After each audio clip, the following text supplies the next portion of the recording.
விண்ணக கடவுள் ஓர் அரசை நிறுவுவார், அது என்றுமே அழியாது. நம் ஆண்டவராகிய இயேசு கிறிஸ்துவின் அன்பும் அருளும் அமைதியும் மகிழ்ச்சியும் உங்கள் அனைவரோடும் என்றும் இருப்பதாக. அன்பிற்கு பிரியமுள்ள சகோதர சகோதரிகளே, இன்றைய இறை வார்த்தையின் அடிப்படையில் ஒரு செய்தியும் புனிதரின் வழியாக நமக்கு கற்றுக் கொடுக்கின்ற திரு அவையின் நல்ல பாடத்தையும், கடவுள் தன் திருவுளத்தை எவ்வாறு நம் ஒவ்வொருவரிலும் இந்த உலகத்திலும் வெளிப்படுத்துகிறார் என்கிற மறை உண்மையையும் நாம் அறிந்து கொள்ளப் போகிறோம். இன்றைய முதல் வாசகத்தில் அரசர் நேபுகத்நேசர் ஒரு கனவு காண்கிறார். அந்த கனவு ஒரு பெரிய சிலையை அவர் காண்பதாகவும், அந்த சிலையானது பல்வேறு வடிவங்களினால் உருவங்களினால் அது அலங்கரிக்கப்பட்டிருப்பதையும் அவர் காட்சியாக காணுகிறார். அந்த பெரிய சிலை பளபளக்கும் ஒளி உள்ளதாகவும் அச்சுறுத்தக்கூடிய தோற்றமுடையதாகவும், அதனுடைய தலை பொன்னால் ஆனதாகவும், அதனுடைய மார்பு அந்த மார்பு புயம் வெள்ளியால் ஆனதாகவும், அதனுடைய வயிறும் தொடையும் வெண்கலம் நிறைந்ததாகவும், கால்கள் இரும்பு கால்களாகவும், பாதங்கள் இரும்பு மற்றும் களிமண்ணால் ஆன பாதங்களாகவும் அமைந்திருப்பதாக அந்த காட்சியை காணுகிறார். இந்த காட்சிக்கான உண்மையான பொருள் என்ன, அர்த்தம் என்ன என்பதை அறியாமல் குழம்பி தவிக்கிறார். அந்த சூழ்நிலையில்தான் கனவுகளை விளக்குகின்ற, கனவுகளின் உண்மையான பொருளை உய்த்துணர்கின்ற கடவுளின் தூதனாக, கடவுளின் இறைவாக்கினராக செயலாற்றுகிற இறைவாக்கினர் தானியேல் அவர் முன்னிலையில் கொண்டு வரப்படுகிறார். அரசனுடைய கனவின் பொருள் என்ன, அவற்றிற்கான விளக்கம் என்ன, ஆண்டவர் அவருக்கு எதை வெளிப்படுத்த விரும்புகிறார் என்பதை தானியேலின் வழியாக அற்புதமாக இன்றைய நாளினுடைய இறைவார்த்தையானது விளக்கப்படுகிறது. அன்பிற்குரியவர்களே, அந்த பெரிய சிலை என்பது இந்த உலகத்தினுடைய அரசாட்சியை நினைவூட்டுவதாக இருக்கிறது. அதிலும் குறிப்பாக அவருடைய அந்த தலை, அந்த பெரிய சிலையில் இருக்கிற தலை தங்கத்தால் பசும் பொன்னாலான அந்த தலையானது எதை குறிக்கிறது? பாபிலோனிய அரசை குறிக்கிறது. யார் அந்த பாபிலோனிய அரசினுடைய அரசர் என்றால் நேபுகத்நேசர் என்கிற மன்னர் தான். அது அவரை நேரடியாக குறிக்கிறது. அதன் பிறகு அவருடைய அந்த மார்பு புயம், வெள்ளியாலான அந்த மார்பு புயம் எதை குறிக்கிறது என்றால், அந்த பசும்பொன்னாலான பாபிலோனிய அரசு ஒரு காலகட்டத்தில் வீழ்ச்சி உறும். அந்த வீழ்ச்சிக்கு பிறகு பெர்சியனுடைய ஆட்சி அமைக்கப்படும். பெர்சியர்கள் ஆட்சி செய்வார்கள். அந்த பெர்சியருடைய ஆட்சி எப்பேற்பட்டதாக இருக்கும் என்றால், வெள்ளிக்கு அது உருவகப்படுத்தப்படுகிறது. அவர்களுடைய ஆட்சியும் முடிவுக்கு வரும். அதன் பிறகு வயிறும் தொடையும் நிறைந்த அந்த வெண்கல அடையாளம் உருவகமானது கிரேக்கர்களுக்கு அடையாளமாக கொடுக்கப்படுகிறது. அலெக்சாண்டர் என்கிற மன்னர் இந்த உலகம் முழுவதையும் ஆட்சி செய்யக்கூடிய ஒரு அரசனாக மாறுவான். அது வெண்கலத்தை அடையாளப்படுத்துவதாக அமைந்திருக்கிறது. கால்கள் இரும்பு கால்கள், இரும்பாலான அந்த கால்கள் யாரை வலியுறுத்துகிறது? எந்த அரசை, ஆட்சியை வலியுறுத்துகிறது என்றால், ரோமானிய அரசை அது வலியுறுத்துகிறது. ரோமானியர்கள் இரும்பு கரம் கொண்டு அடக்குகிறவர்களாக, ஒடுக்குமுறையில் ஈடுபடுகிறவர்களாக அவர்களுடைய ஆட்சியானது, அதிகாரமானது அமைந்திருக்கும் என்பதை அது வெளிப்படுத்துகிறது. அந்த காலடிகள் இரும்பு மற்றும் களிமண் என்று இரண்டு வகையாக பிரித்து ஆளப்படுகிறது. இரும்பு என்பது வலிமையை குறிப்பதாகவும், களிமண் என்பது வலிமை இழந்த நிலையை குறிப்பதாகவும் அமைந்திருக்கிறது. அதாவது ரோமானிய ஆட்சிக்கு பிறகு அந்த அரசானது இரண்டாக பிளக்கப்படும், உடைக்கப்படும். அதன் பிறகு அதனுடைய ஆட்சி நிலையான ஆட்சியாக இருக்காது. அன்பிற்குரியவர்களே, இந்த இடத்தில் நாம் அறிந்து கொள்ள வேண்டிய உண்மை என்னவென்றால், ஒரு பெரிய கல்லானது உருண்டோடி வந்து இந்த சிலையின் மீது அது தாக்கும். இந்த பெரிய சிலை அதன் மீது அது தாக்கும். அதன் பிறகு இந்த பெரிய சிலையானது சுக்குநூறாக உடைந்து போகும், உருகுலைந்து போகும், அழிந்து போகும் என்று சொல்லப்படுகிறது. இந்த பெரிய கல் எது என்றால் அது இறைவனுடைய மாட்சியை குறிப்பது, இறைவனுடைய ஆட்சியை குறிப்பது, இறைவனுடைய வல்லமையை குறிப்பது, அவருடைய வலிமையை குறிப்பது. இறைவனுடைய வல்லமை, அவருடைய வலிமை வருகிற போது இந்த உலகத்தினுடைய மன்னர்கள், இந்த உலகத்தினுடைய ஆட்சி, இந்த உலகத்தினுடைய வல்லமை எல்லாமே ஒரு முடிவுக்கு வந்துவிடும். அதன் பிறகு அந்த பெரிய கல் ஒரு மலையாகி முழுவதையும் நிரம்பி இருக்கும் என்று சொல்லுகிற போது இறை ஆட்சியே இந்த உலகத்தின் நிலையான ஆட்சியாக அமையும்.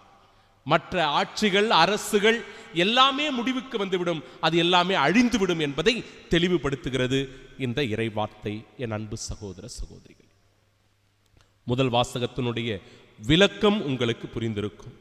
இந்த உலகத்தினுடைய ஆட்சி முடிவுக்கு வந்துவிடும், கிறிஸ்துவினுடைய ஆட்சி நிலைநிறுத்தப்படும். கிறிஸ்துவனுடைய ஆட்சி தான் முடிவுறாத ஆட்சி, அழிவுறாத ஆட்சி, என்றும் நிலைத்திருக்கக்கூடிய ஆட்சி என்பதை தெளிவுபடுத்துகிறது இறைவார்த்தை.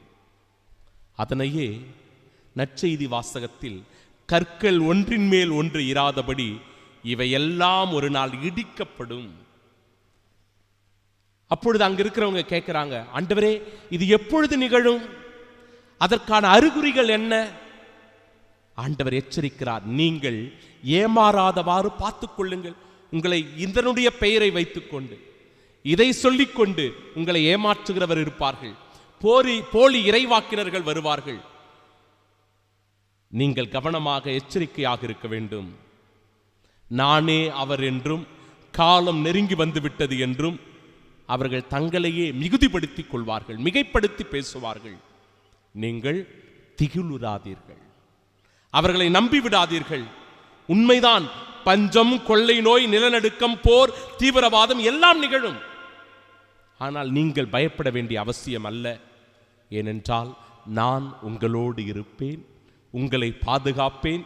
ஏனெனில் நீங்கள் என் மக்கள், நான் உங்கள் கடவுள். நீங்கள் என் மக்கள், நான் உங்கள் கடவுள். உங்களுக்கு அழிவு இல்லை. நீங்கள் என்னுடைய இறை ஆட்சியின் மக்களா என்றும் இருப்பீர்கள் என்கிற உறுதியான நிலைப்பாட்டை ஆண்டவர் இன்றைய இறைவார்த்தையின் வழியாக வெளிப்படுத்துகிறார். சகோதர சகோதரிகளே, இன்றைய நாளினுடைய புனிதை நமக்கு ஒரு மிகச்சிறந்த பாடத்தை கற்றுத்தருகிறார். அலெக்சாண்ட்ரியாவினுடைய புனித கேத்ரின் கன்னி மறைசாட்சியினுடைய நினைவை இன்று நம் தாயாம் திரு அவை கொண்டாடுகிறது. இவர் ஓர் இளவரசி.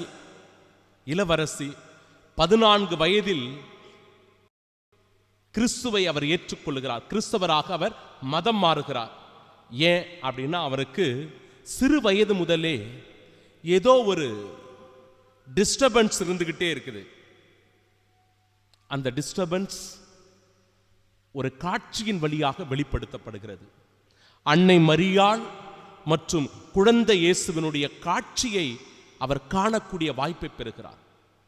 அதனால் தன்னை ஒரு கிறிஸ்தவராக ஏற்படுத்திக் கொள்ள வேண்டும் என்பதற்காக திருமுழுக்கு பெற்று கிறிஸ்தவராக அவர் மாறுகிறார். அவர் வாழ்ந்த அந்த காலகட்டத்தில் தான் மாக்செண்டியன்ஸ் என்கிற பேரரசன் கிறிஸ்தவர்களை அதிகமாக துன்புறுத்தி, கொடுமைப்படுத்தி, சித்திரவதை செய்து, சிறையில் அடைத்து, எல்லோரையும் கொலை செய்து வந்து வதைத்துக் கொண்டிருந்தார். இந்த காலகட்டத்தில் அந்த அரசனுக்கு ஒரு மிக பெரும் சவாலாக இருந்தவர் தான் அலெக்சாண்ட்ரியாவின் புனித கேத்ரின் அவர்கள்.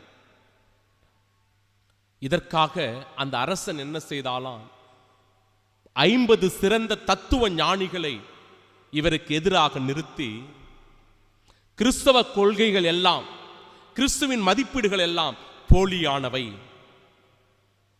என்று நிரூபிக்கும்படியாக அந்த 50 பேரையும் நிறுத்துகிறான். இவர்களோடு துணிவோடு வாதாடி பிரியமானவர்களே, அலெக்சாண்ட்ரியாவின் புனித கேத்ரின் அவர்கள் இந்த 50 தத்துவ ஞானிகளையும் முறியடிக்கிறார்.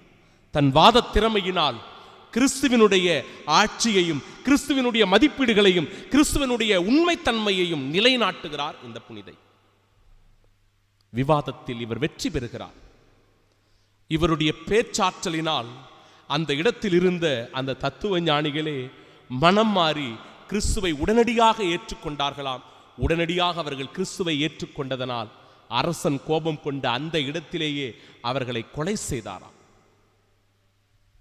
கொடுமையாக சித்திரவதை செய்து இதனால் சிறையில் அடைக்க உத்தரவிடுகிறான் இந்த மன்னன். அலெக்சாண்ட்ரியாவின் புனித கேத்ரின் சிறையில் துன்புற்ற போது, வேதனைகளை கொடுமைகளை அவர் அனுபவித்த போது நடந்தது மிக மிக முக்கியமான ஒரு நிகழ்வு. அந்த சிறையில் சொர்க்கத்திலிருந்து ஒரு புறா வந்து அவருக்கு உணவளித்ததாக அவருடைய வாழ்க்கை வரலாறு கூறுகிறது. பசியில் இருந்த, துன்பத்தில் இருந்த அவருக்கு சொர்க்கத்திலிருந்து ஒரு புறா உணவை கொண்டு வந்து கொடுத்ததா. கிறிஸ்து ஒரு மகிமையின் கிரீடத்தை அந்த சிறையில் அவருக்கு அணிவித்து, நீ அனுபவிக்க போகிற விண்ணக பேரின்பத்தின் மாட்சி இதில் இருக்கிறது என்பதை வெளிப்படுத்தினாராம். இன்னும் தேவ தூதர்கள் அவருடைய காயங்களுக்கு களிம்பு போட்டு சிகிச்சை அளித்தார்களாம்.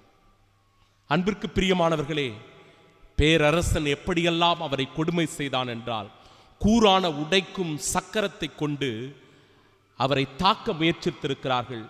அப்பொழுது கேத்ரின் அவர்கள் அதை தொட்டவுடனே அது சுக்குநூறாக உடைந்து போனதாம். அதன் பிறகு அவருடைய தலையை வெட்டச் செய்ய ஆணையிட்டிருக்கிறார். கழுத்திலிருந்து இரத்தம் வழிந்ததை விட பால் போன்ற ஒரு திரவம் வழிந்து கொண்டே இருந்ததாம் அவர் உயிரிழக்கும் போது.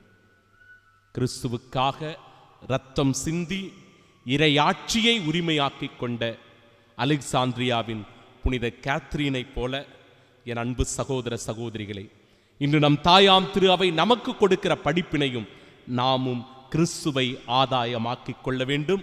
கிறிஸ்துவனுடைய சாட்சிகளாக வாழ வேண்டும். நம்மை முழுமையாக தயாரிப்போம். கிறிஸ்துவின் சாட்சிகளாய் வாழ்வோம். ஆமென்.